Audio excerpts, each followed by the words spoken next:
തൈറോയിഡിനെ ബാധിക്കുന്ന അസുഖങ്ങൾ അത് ഹൈപ്പർ തൈറോയിഡിസം ആയാലും ഹൈപ്പോ തൈറോയിഡിസം ആയാലും വന്ധ്യതയ്ക്ക് കാരണമാകുമോ? സ്ത്രീകളുടെ വന്ധ്യതയ്ക്കാണോ അതോ പുരുഷന്മാരിലും വന്ധ്യതയ്ക്ക് കാരണമാകുമോ?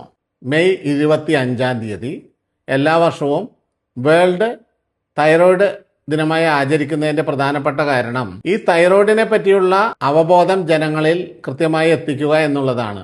ഇന്ത്യയിൽ തന്നെ ഏകദേശം 42 മില്യണോളം ആളുകൾ ഈ അസുഖവുമായി ബുദ്ധിമുട്ടുന്നവരുണ്ട്. പലർക്കും അത് തൈറോയിഡിൻ്റെ അസുഖമാണെന്ന് അറിയില്ല എന്നുള്ളതാണ് സത്യം. ഹോർമോണുകളുമായി ബന്ധപ്പെട്ട അസുഖങ്ങളിൽ കൂടുതലായി കാണപ്പെടുന്ന അസുഖമാണ് തൈറോയിഡുമായി ബന്ധപ്പെട്ടിട്ടുള്ള അസുഖങ്ങൾ. ഇന്ത്യയിൽ തന്നെ ഏകദേശം 42 മില്യണോളം ആളുകൾ ഈ അസുഖവുമായി ബുദ്ധിമുട്ടുന്നവരുണ്ട്.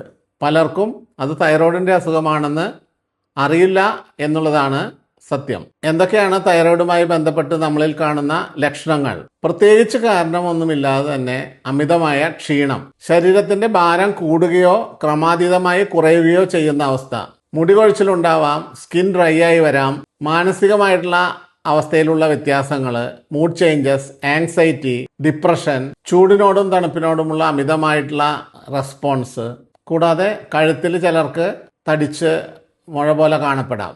ഇങ്ങനെയുള്ള ലക്ഷണങ്ങളുണ്ടെങ്കിൽ തൈറോയ്ഡ് ഇല്ല എന്ന് ബ്ലഡ് ടെസ്റ്റ് ചെയ്ത് നമ്മൾ ഉറപ്പുവരുത്തേണ്ടതാണ്. കോമൺ ആയിട്ട് T3, T4, TSH എന്നീ ടെസ്റ്റുകളെങ്കിലും ചെയ്തിരിക്കണം. തൈറോയ്ഡ് കുറഞ്ഞിരുന്നാലും കൂടിയിരുന്നാലും അത് പീരീഡ്സിനെ ബാധിക്കും. മെൻസസ് ഇറഗുലർ ആവാം.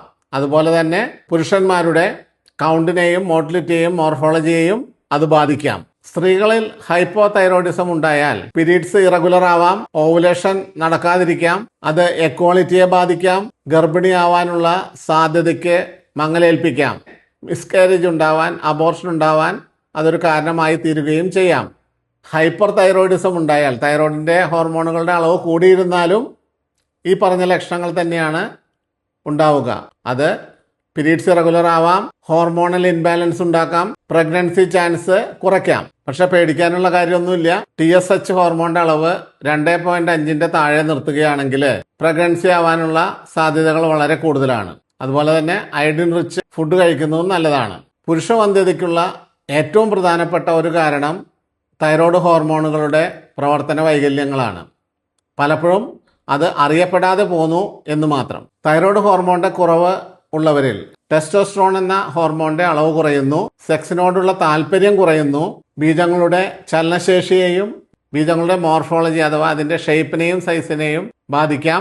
ഇനി അത് ഹൈപ്പർ തൈറോയിഡിസം, അതായത് തൈറോയിഡിന്റെ ഹോർമോൺ കൂടുതലാണെങ്കിലോ പ്രീമച്ചുവർ ഇജാക്കുലേഷൻ അഥവാ ശീഘ്രസ്ഖലനം ഉണ്ടാവാം. സ്പേം DNA ഡാമേജ് ഉണ്ടാവാനും ഹൈപ്പർ തൈറോയിഡിസം കാരണമാകാറുണ്ട്.